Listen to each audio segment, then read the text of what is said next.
What would your life look like if fear no longer had a voice? Not silenced for a moment, not managed, tamed, or negotiated with, but erased, gone, dead. Imagine waking up every day without hesitation, without second guessing yourself, without that internal voice telling you you're not ready, not worthy, not enough. What decisions would you make then? What doors would you finally kick open? What dreams would you chase with reckless, unstoppable fire? Because the truth is, fear isn't the enemy. Surrender is. Fear is natural. It's primal. It whispers and it warns, but it only wins when you obey it. And every time you believe it, every time you shrink instead of step forward, you trade power for comfort. You give up growth for safety. You stall, you suffocate, you stand still, not because you're weak, but because fear has convinced you that stillness is survival. But not today. Today we expose fear for what it is: a liar, a story, a shadow pretending to be real. And today we bury it, not with feel-good fluff or shallow hype, but with truth, with discipline, with practice, with a purpose that's bigger than your excuses. In the next few minutes, you're going to learn how to stop running from fear and start hunting it. You'll learn how to stand tall even when your hands shake, how to act before fear fades, and how to build a mind so sharp and disciplined that fear has no room left to live. So take a deep breath, step forward, and don't look back, because this is the day you kill the fear. Let's get something straight. Fear is not your enemy. Fear is instinct. It's ancient. It's built into your biology to protect you. And in many ways, it's kept you alive. But what fear was never meant to do is lead you. It was never meant to be your guide, your counselor, your decision maker. Yet that's exactly what most people let it become. They let fear steer the wheel. And then they wonder why their life feels like it's going in circles. You feel fear when you're about to do something unfamiliar, something risky, something that threatens your comfort or control. That's not weakness. That's your brain doing what it's been wired to do. But here's the truth most never hear. Fear itself isn't what stops you. Inaction is. The real enemy isn't the fear you feel. It's the pause you take because of it. It's the opportunity you don't chase, the silence you choose instead of speaking up, the dream you shelve for some other time. Most people are waiting for fear to disappear before they take action. They're waiting to feel brave, to feel certain, but that moment never comes. Because courage isn't the absence of fear, it's action taken in spite of it. And if you're waiting to feel ready, you'll be waiting your whole life. The ones who move mountains, change industries, make history, they feel fear too, but they walk forward anyway. That's the shift. That's the edge. You don't need to be fearless. You just need to stop obeying fear like it's a command. You need to stop giving it authority it never earned. Fear can sit in the passenger seat, sure, but it doesn't touch the wheel, not anymore. And here's where it gets powerful. The more you move through fear, the smaller it becomes. Every time you act when you're afraid, you teach your brain that fear doesn't mean stop. It means this matters. It means step up. It means you're getting close to something important. Repetition rewires reality. And the more you face fear head on, the less control it has over you. You become something fear can't live inside, because you've trained your mind to act before fear can settle in. So the next time fear rises in your chest, remember this: you don't need less fear. You need more movement. Don't analyze. Don't overthink. Don't negotiate. Just move, because fear hates momentum. And the moment you act, the fear begins to die. Fear is a master storyteller. It crafts lies so believable, so emotionally convincing that they feel like truth. But here's the brutal fact. Fear is a liar.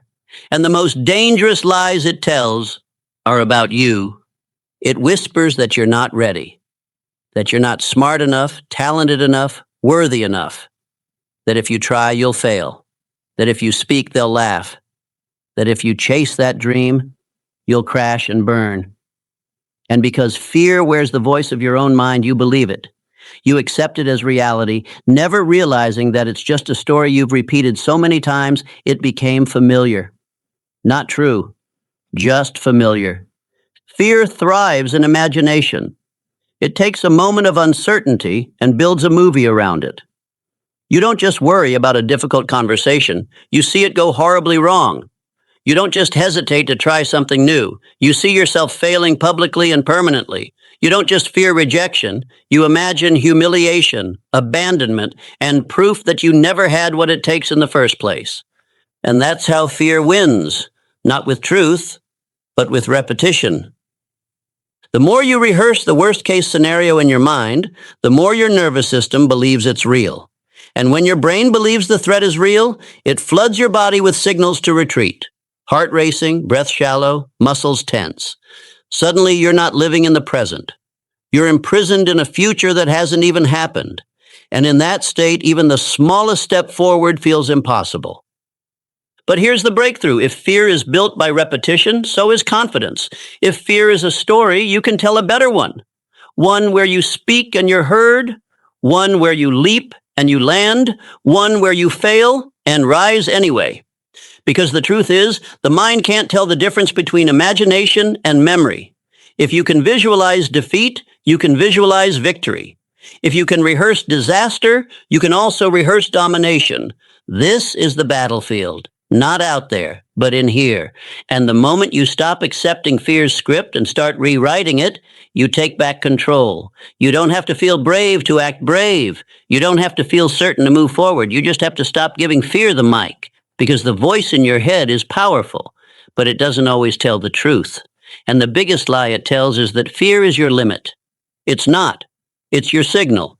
It's the flag that says you're standing at the edge of your growth. And what happens next? That's up to you. Fear grows in the dark, in silence, in avoidance. The more you run from it, the bigger it gets. The more you try to outthink it, the louder it becomes. Because fear doesn't shrink with time, it shrinks with exposure. And this is where most people get it wrong. They wait for courage to arrive before they take the leap. They wait for the fear to fade before they take the first step. But courage doesn't come before action. It comes because of action. Imagine standing at the edge of a freezing pool. You can dip your toe in, walk away, come back tomorrow, overthink it again, and still feel cold just looking at it.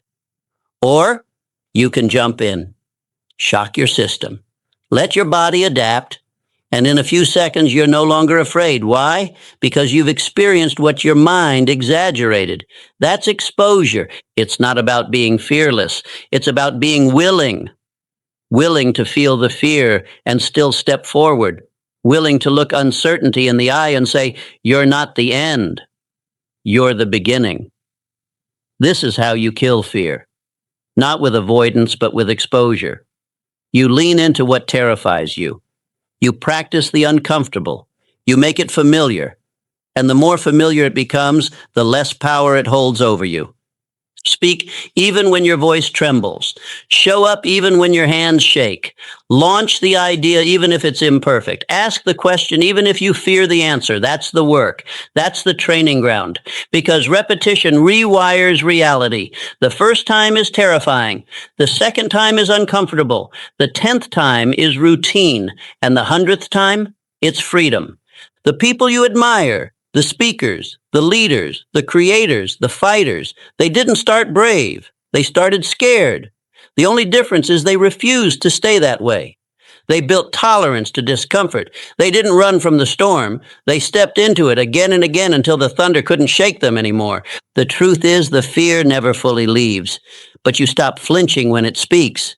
You stop shrinking when it rises, because you've faced it enough times to know it's just a sound. It's just a signal, and it doesn't have the final word. You do. The only way out is through the trembling, through the failure, through the doubt.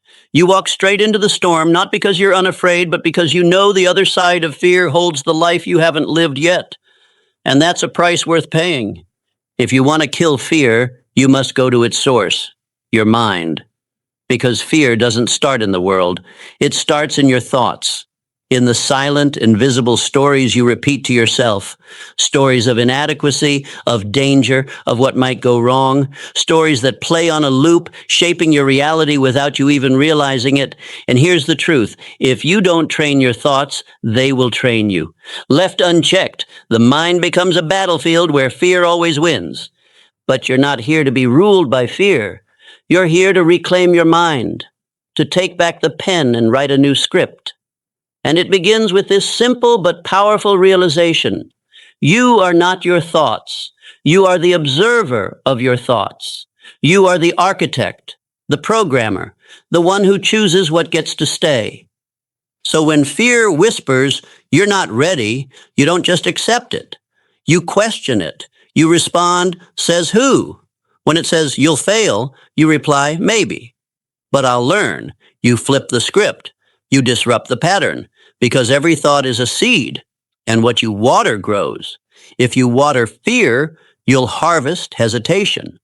But if you water courage, if you flood your mind with powerful, intentional, disciplined thoughts, then boldness becomes your default.